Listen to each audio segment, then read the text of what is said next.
Hello, hello. Hey, we're live, and I'm excited to be back here. Really excited about the response I've gotten so far from friends and community members and colleagues. Just really tremendous. I think we've gone from like 29 subscribers to like 39 or 40. So that's a huge lift. That's super cool.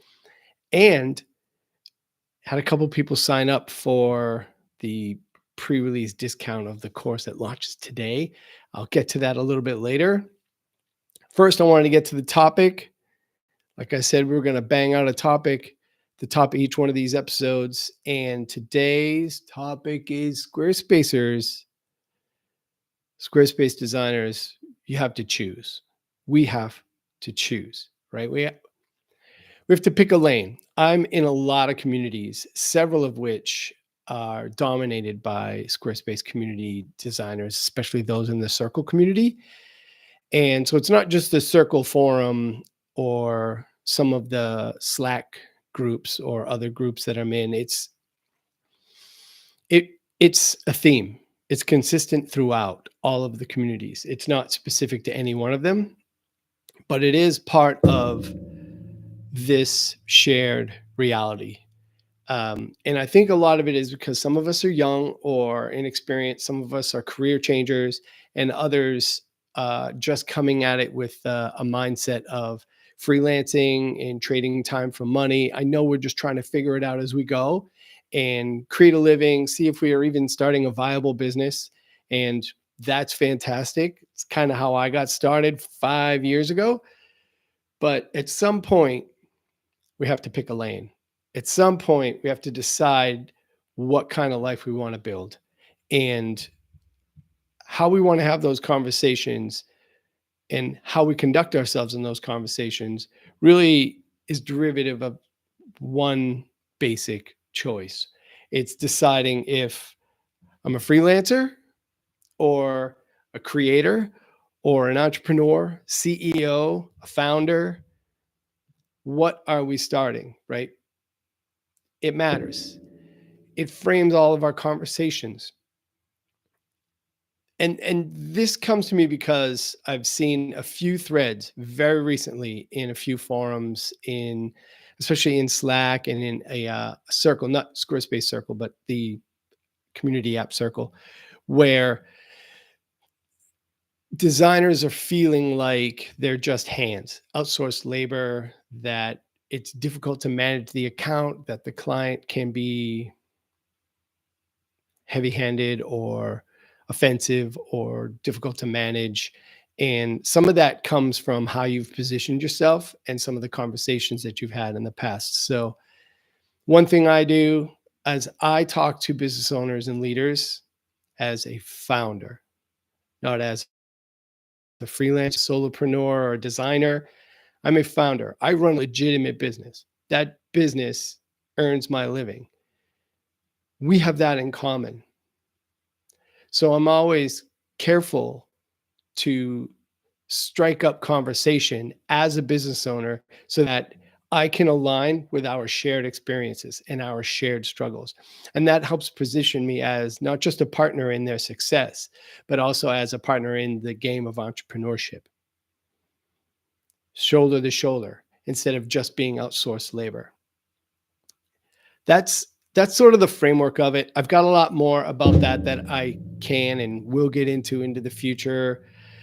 I've got this whole flower thing about the solopreneur creator experience and founder's journey and life experience. I created with a friend, Clary Johnson, who's incredible, and I'll probably have her on in a little while because she's pretty friggin' amazing. Think about that.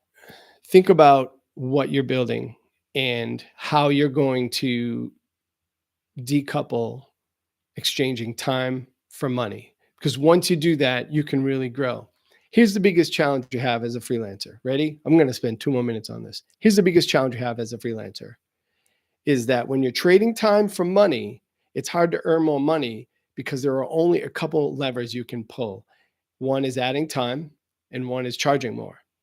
To add time, you've got to add people, bodies. You need subcontractors or to build a team. That may or may not be what you signed up for. And that's fine either way. There are no right or wrong answers here. But it does mean to add time, you have to add bodies. Or you can just charge more, which changes whom you talk to and target. And it also changes the value conversation that you're having and making sure that you're making sure you're saying the right things to the right people to resonate with them in order to get those deals and those relationships together. So when you separate time from money and do something like productize, like I did, you don't have to, there are lots of ways of doing it. Then you're having value-based pricing conversations and you're talking about the value of your deliverable and the impact it'll have on their business, and not having a conversation about how long something's going to take. Now you're building a business that you can expand and grow and maybe take time off or increase your revenue and increase your earnings. So I hope that added context to the whole pick a lane thing with deciding if you're a freelancer or an entrepreneur, founder type thing. So the next segment is AI. I said I would have graphics, but I haven't gotten together the Ecamm Live app yet. I downloaded it, I played with it, I like it. I think it's coming in the near future. So maybe I'll do some cool motion graphics or the screen share or something. Trigger with the keyboard key where I said poking at my keyboard, you can't even see it. All right, so I had posted on LinkedIn, I guess a week ago, and it got a bunch of engagement. It must have been shared 1,000 times or viewed. I think they send you an email like your post has been viewed like 500 times or 1,000 times. And this one got more engagement than most, which means like 2. But I've grown frustrated with AI always kind of blowing smoke up my butt. Like all my ideas are really great. And I wouldn't mind if once in a while I put in a thought exercise into any chat, AI chat, and it replied back like, maybe we should talk about this.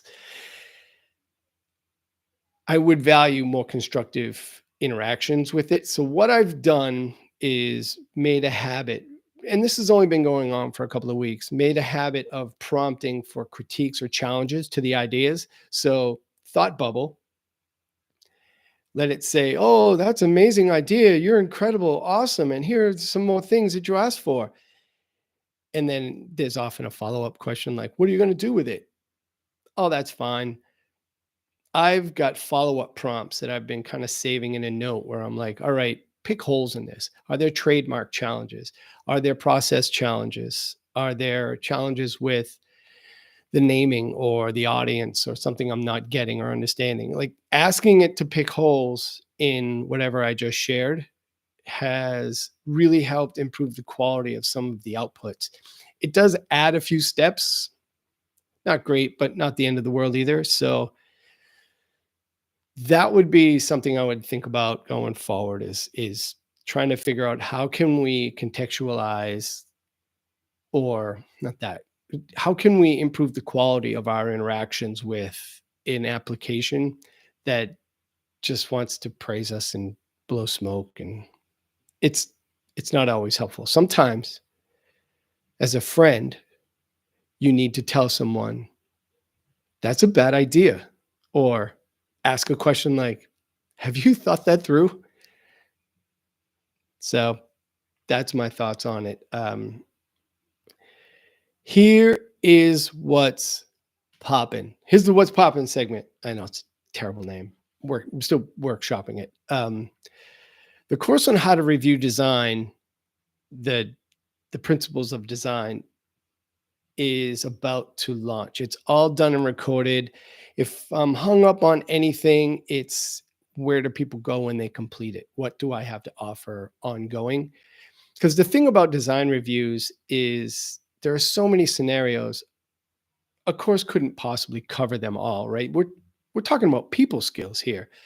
So our experience as designers in presenting the work and explaining the decisions that were made and creating that justification, and then our experience as leaders when it comes to taking feedback and criticism, honestly, sometimes, and making it productive and maintaining healthy relationships. So the course couldn't cover all of it because it's people skills, right? Like I said, so I want to create a community at the end, and I'm kind of torn.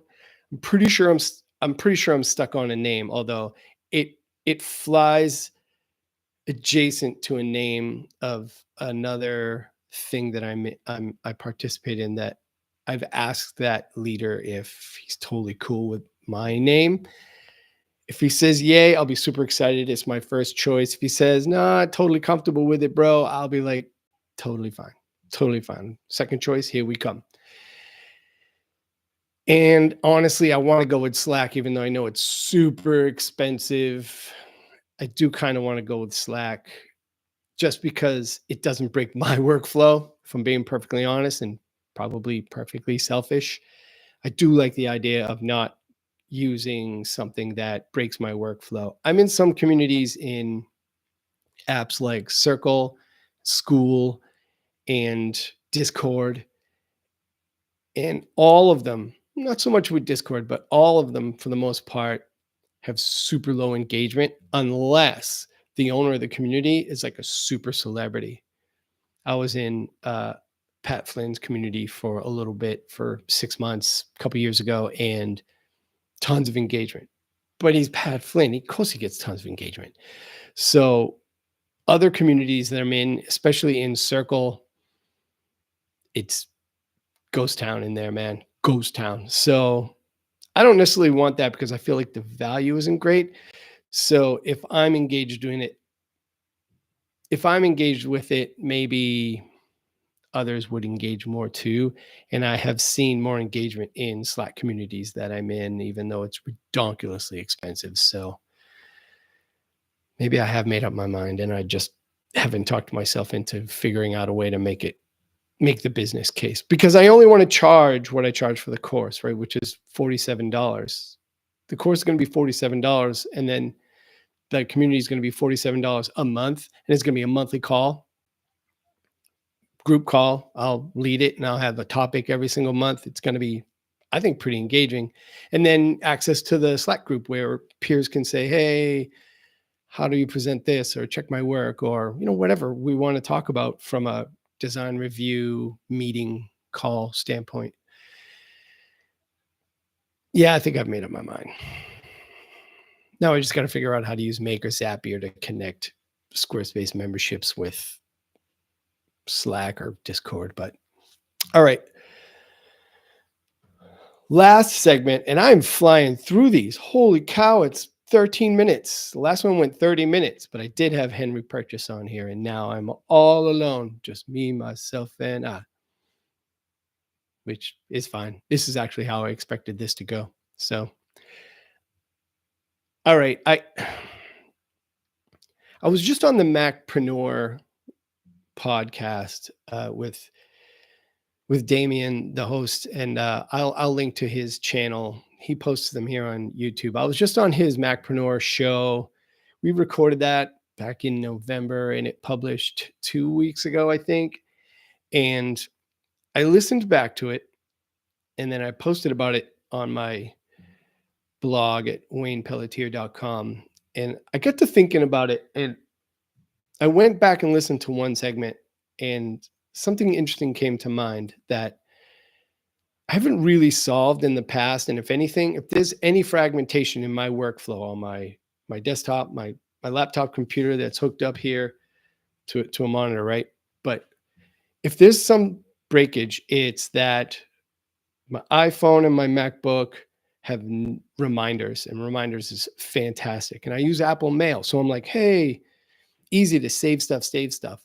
But most of my tasks, clients, and historically team, have all been managed in Trello. And Trello, while they have a desktop app, doesn't really sync directly with anything on the Mac. I think you can set up shortcuts. I've tried and failed with the shortcuts app. Maybe someone wants to put something in the comments that says, hey, you dummy, this is how you connect shortcuts to the Trello experience, then that's awesome. Appreciate it. So that breakage, if anything, like I've got this thing. I want to add it as a task. Where do I where do I put it? Most of the time I just fire it into reminders. And then when I sit at my computer, I sort of redistribute those to the right place and the right people. And that has worked fine for the most part. Once in a while, something falls through, but I understand how systems work and that doesn't scale. So I'm putting some thought into that over the course of the next week or so to see if there's a way to bring Trello closer to where open communication happens, or which might mean using the Gmail interface instead of Apple Mail, which I don't love, but technically I guess it's an option. Or maybe systemizing around Trello. Maybe that's the issue. Third parties like Trello and Notion, Coda struggle with deep OS integration, right? So deciding where to put that stuff and how that flow can work best is sort of something in the back of my mind. It's not a priority, but it's something I always geek out on. So something I'd like to improve at. All right, we got 16 minutes. It's a live show. I can drink water on a live show, right?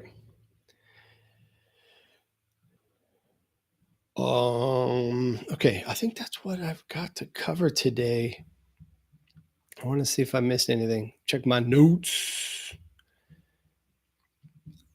No, that's it. And I've got nobody watching, so I don't expect anything to pop up in the chat. Chat's on this side. But I don't expect anything to pop up in there. I just ummed. That's one of the goals. Dang.